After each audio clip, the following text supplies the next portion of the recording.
Good morning बच्चों। आज मैं आपको पढ़ाऊंगी निबंध लेखन। निबंध क्या होता है? जैसे अभी आप छोटी कक्षाओं में निबंध के बारे में लिखते आ रहे हैं। गाय पर निबंध आपने लिखा, हमारे विद्यालय पर निबंध आपने लिखा, मेरे प्रिय अध्यापक पर निबंध आपने लिखा। बड़ी कक्षाओं में आते आते अर्थात कक्षा 7 और 8 में आते आते आपके निबंध का स्तर ऊंचा हो जाता है, अर्थात आपको थोड़े क्लिष्ट टॉपिक पर निबंध मिलते हैं। तो जैसे आपने छात्र जीवन और अनुशासन पर निबंध लिखा, पर्यावरण प्रदूषण पर निबंध लिखा, इस तरह से जो आप निबंध लिखते हैं, विभिन्न प्रकार के निबंध लिखते हैं, तो आप में से कई सारे बच्चे ऐसे होंगे जिन्हें ये बिल्कुल नहीं पता होगा कि निबंध होता क्या है। बस उन्हें इतना पता है कि निबंध लिखना है तो निबंध लिख दिए। तो निबंध क्या कहते हैं कि किसी विषय पर सुसंबद्ध रूप से लिखी गई रचना को निबंध कहते हैं। किसी विषय पर सुसंबद्ध रूप से लिखी गई रचना को निबंध कहते हैं। किसी विषय पर सुसंबद्ध रूप से लिखी गई रचना को निबंध कहते हैं। निबंध क्या होता है बेटा? किसी विषय पर सुसंबद्ध रूप से लिखी गई रचना को निबंध कहते हैं। निबंध का कोई भी विषय हो सकता है। निबंध का विषय कोई भी हो सकता है। वस्तु, स्थान, घटना, यात्रा, समस्या आदि किसी भी विषय को लेकर निबंध लिखा जा सकता है। निबंध लिखते समय निम्नलिखित बातों पर विशेष ध्यान रखना होता है। निबंध में विचारों का क्रम व्यवस्थित होना चाहिए। निबंध में विचारों का क्रम व्यवस्थित होना चाहिए। सबसे पहले हमें जिस विषय पर, जिस टॉपिक पर निबंध लिखना है, उस का हमें पर्याप्त ज्ञान होना चाहिए। जिस विषय पर हमें निबंध लिखना है उस पर हमें पर्याप्त ज्ञान होना चाहिए और निबंध में विचारों का क्रम व्यवस्थित होना चाहिए। प्रत्येक बात को अलग अलग अनुच्छेदों में लिखा जाना चाहिए। निबंध को अनुच्छेदों में बांटकर लिखना चाहिए। प्रत्येक बात को अलग अलग अनुच्छेदों में लिखा जाना चाहिए। निबंध रचना में थोड़े शब्दों में अधिक अर्थ प्रकट करने वाले शब्दों और वाक्यों का प्रयोग अच्छा होता है।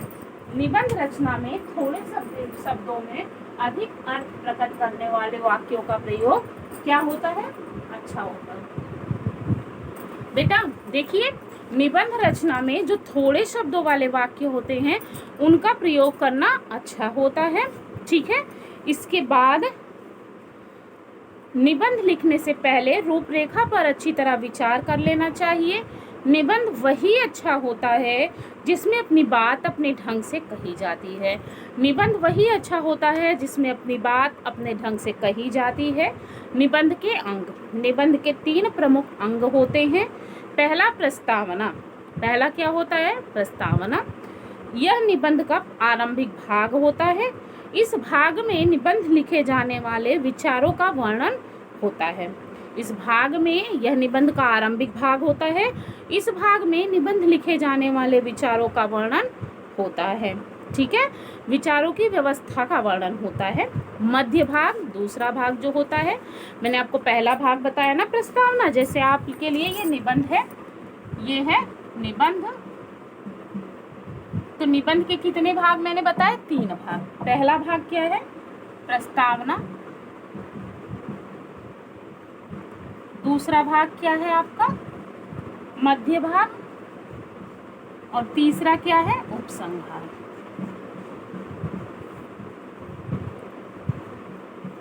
उपसंहार।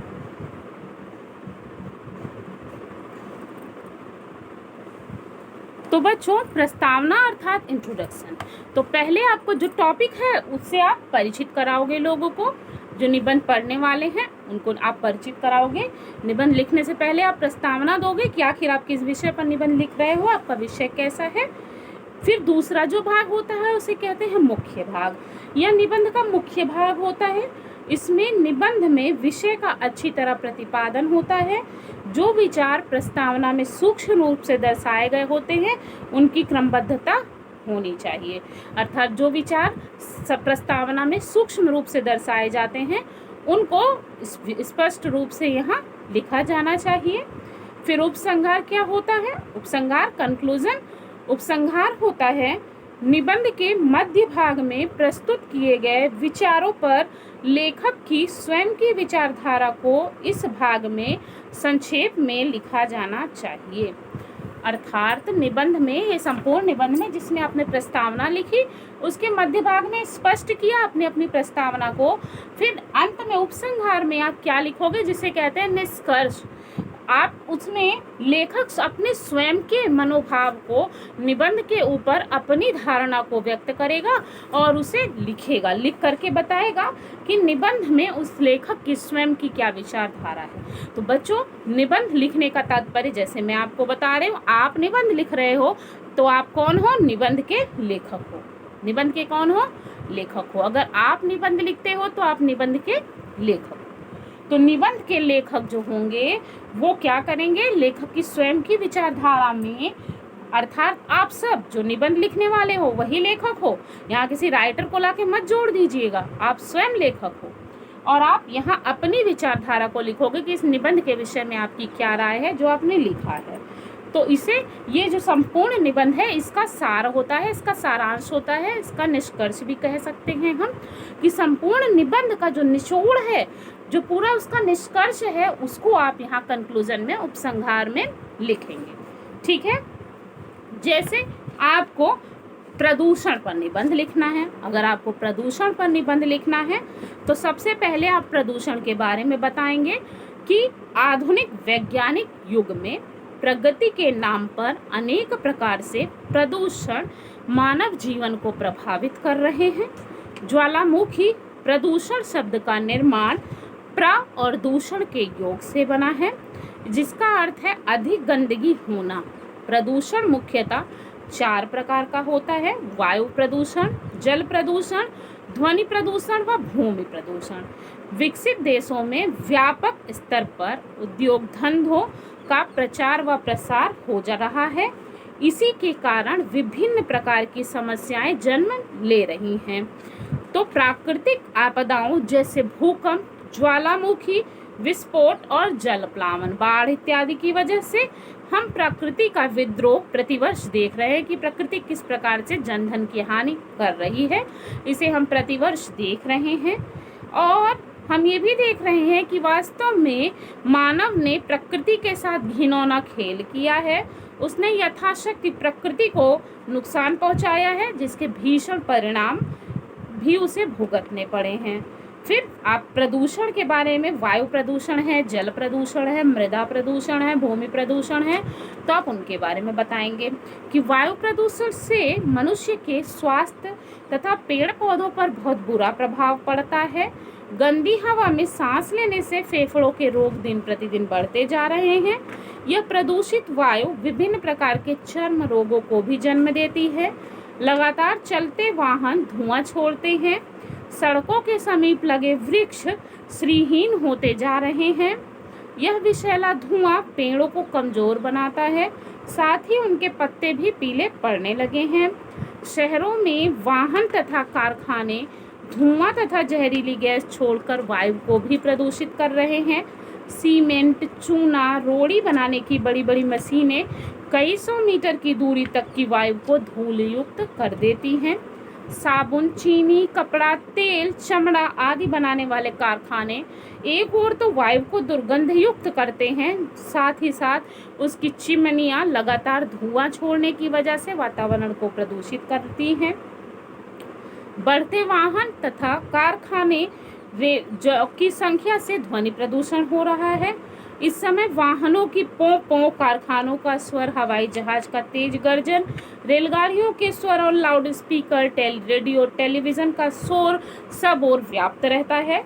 लगातार तेज शोर सुनने से रक्तचाप बढ़ जाता है, हाई ब्लड प्रेशर की समस्या उत्पन्न हो जाती है और अनेक प्रकार के कानों के रोग हो जाते हैं। वायु और जल मनुष्य की मूलभूत आवश्यकता है। स्वच्छ जल के अभाव में मानव जीवन की कल्पना भी नहीं की जा सकती है। आबादी के विस्तार से यत्र तत्र था यहाँ वहाँ हर जगह कूड़ा कचरा फैला रहता है। नगरों गांवों का सब प्रदूषित जल नदियों तालाबों में बहा दिया जाता है। यह कचरा व गंदगी जल व थल दोनों से प्रदूषित करते हैं। कारखानों से निकलने वाली राख व मलबा जहाँ तहाँ मिट्टी को विषाक्त, बंजर व गंदा बनाता है, वहाँ ये गंदगी पेयजल स्रोतों को भी मलिन करती है। यत्र तत्र व्याप्त गंदगी से उत्पन्न कीट पतंगों को मारने के लिए खेतों व नगरों में विभिन्न रसायनों का छिड़काव भी किया जाता है।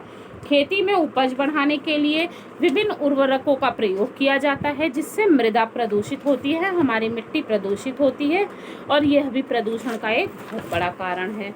तो प्राचीन काल से ही प्रकृति की आराधना की जा रही थी, आज भी हमें इसी भावना की आवश्यकता है।